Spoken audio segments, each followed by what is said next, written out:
عجیب مرحلہ ہے کہ بنانے والا بھی اللہ ہے، تو اللہ نے کسی مکان کی بات نہیں کی، قلم و کرتاس کی بات نہیں کی، اللہ نے کسی انگوٹھی کی بات نہیں کی، اللہ نے کسی لباس کی بات نہیں کی۔ اللہ کہہ رہا ہے ثم اورثنا الکتاب، کہ ہم نے الکتاب کا وارث بنایا۔ اور میں نے کہا کہ کلمات قرآن اپنے وجود میں، قرآن کا حرف بھی اپنے وجود میں تجلی رکھتا ہے، معنی رکھتا ہے، ظہور رکھتا ہے۔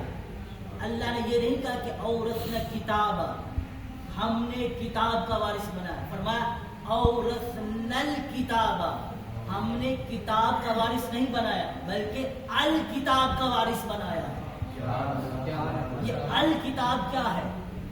کتاب کہہ دیتا تو کیا ہو جاتا، اور الکتاب کہہ دیا تو اس سے کیا فرق آتا ہے؟ کتاب اور الکتاب میں کیا فرق ہے؟ پڑھے لکھے افراد تشریف فرما ہے۔ الکتاب اور کتاب، ان دونوں میں فرق یہ ہے کہ کتاب جو ہے وہ غیر معروف ہے، اور الکتاب جو ہے وہ معرفہ ہے، معروف ہے۔ یعنی یہ وہ کتاب ہے کہ جسے سب جانتے ہیں، جسے سب جانتے ہیں، اور یہ کوئی ایسی کتاب ہونی چاہیے کہ جسے اپنے بھی جانتے ہوں اور پرائے بھی جانتے ہوں کہ الکتاب یہ کتاب ہے۔ اور پھر یہ دیکھیے کہ کتاب کیا ہے تو وارث بھی کیسا ہونا چاہیے۔ تو ہم نے دیکھا الکتاب کا تعارف میں آپ کو الکتاب سے کراتا ہوں۔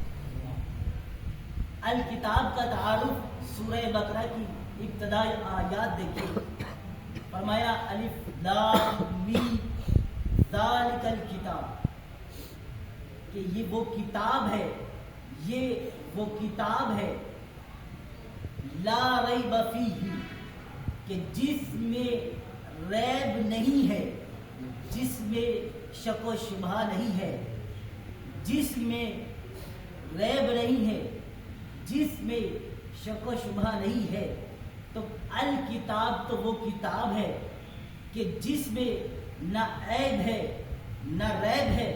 تو میں یہ کہنے کا حق رکھتا ہوں کہ جب کتاب اللہ کی کتاب ہو، کتاب اللہ کی کتاب ہو، اور اس کتاب کا تعارف ایسے ہو کہ نہ اس میں ریب ہے نہ اس میں عیب ہے، تو کم از کم وارث کتاب کو بھی ایسا ہونا چاہیے کہ نہ اس میں عیب ہو نہ اس میں ریب ہو۔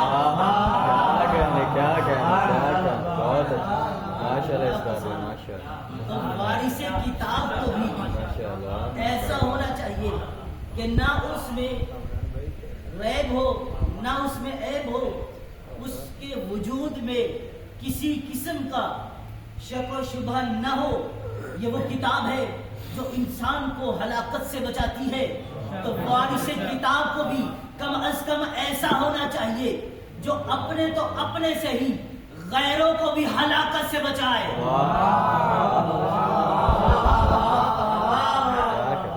اور اگر کسی کو دلیل کی ضرورت ہو تو میرا نہیں، کسی بزرگ نے کہا تھا کہ لولا علی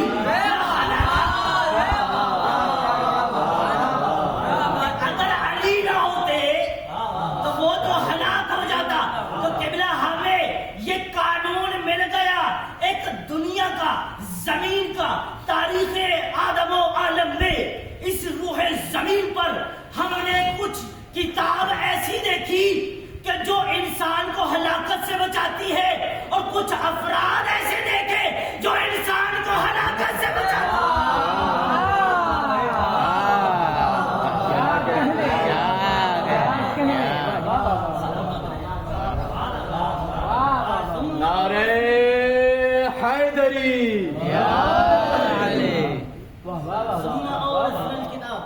ہم نے کتاب کے وارث بنا دیے، وارث بنے نہیں کرتا۔ اس پہ میں گفتگو کی ہے کہ یہ کلمہ ورثہ اور اورثہ میں کیا فرق ہے۔ وارث بنائے، بنانے والا ذات الہی پروردگار، اور کتاب الکتاب کا وارث بنایا گیا ہے، کوئی عام کتاب نہیں ہے، الکتاب، ذالک الکتاب لا ریب فیہ، یہ وہ کتاب ہے کہ جس میں کسی قسم کا شک نہیں ہے۔ اچھا یہ کتاب کیا ہے؟ متعدد آیات میں اس کا بیان فرمایا گیا، فرمایا ہدایت ہے۔ یہ کتاب کیا ہے؟ ہدن، ہدایت ہے، رحمتن، رحمت ہے، وبشرا، اور یہ کتاب بشارت دیتی ہے، خوشخبری دیتی ہے۔ لیکن قبلہ ہم نے ایک آیت یہ بھی پڑھی ہے قرآن مجید میں کہ یہدی بہ کثیرا ویضل بہ کثیرا، بہت سے ہیں اس سے ہدایت حاصل کرتے ہیں اور بہت سے گمراہ بھی ہو جاتے ہیں۔ لیکن قرآن نے جب یہ بات کہی کہ بہت سے ہدایت پا جاتے ہیں اور بہت سے گمراہ بھی ہو جاتے ہیں، تو یہ بہت مشکل ہو گیا کہ کون ہدایت پا گیا اور کون گمراہ ہو گیا۔ تو قرآن نے یہاں پر بات مبہم نہیں چھوڑا، اس قضیے کو مکمل کیا، اس جملے کو تمام کیا اس بات کے ساتھ کہ وما یضل بہ الا الفاسقین، کہ گمراہ جو ہوگا وہ کون ہوگا؟ وہ فاسق ہوگا۔ گمراہ کون ہوگا؟ اور یہ استثناء کے ساتھ ہے، حسن لگا دیا کہ وما یضل بہ الا الفاسقین، کہ قرآن سے کوئی گمراہ نہیں ہوگا مگر وہ جو فاسق ہو۔ اور الحمدللہ قرآن سے جو گمراہ ہو وہ فاسق ہوتا ہے، اور فاسق کی مذہب اہل بیت میں کسی قسم کی کوئی گنجائش نہیں ہے، کوئی مقام نہیں ہے، کوئی منصب نہیں ہے، کوئی مرتبہ نہیں ہے۔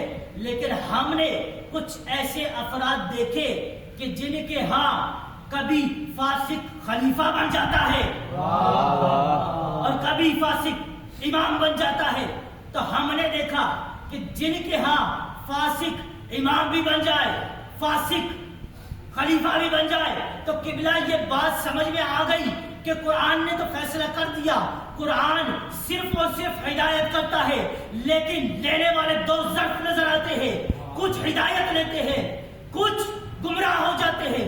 گمراہ ہونے والے کون ہیں؟ وہ جو فاسق ہوں گے۔ تو بس اتنا یاد رکھنا کہ جب بھی کتاب پڑھنا تو وارث کتاب کو ساتھ رکھ کے پڑھنا، وگرنہ ایسے بھی افراد ہیں جو قرآن پڑھیں گے، قرآن ان پر لعنت کرتا نظر آئے گا۔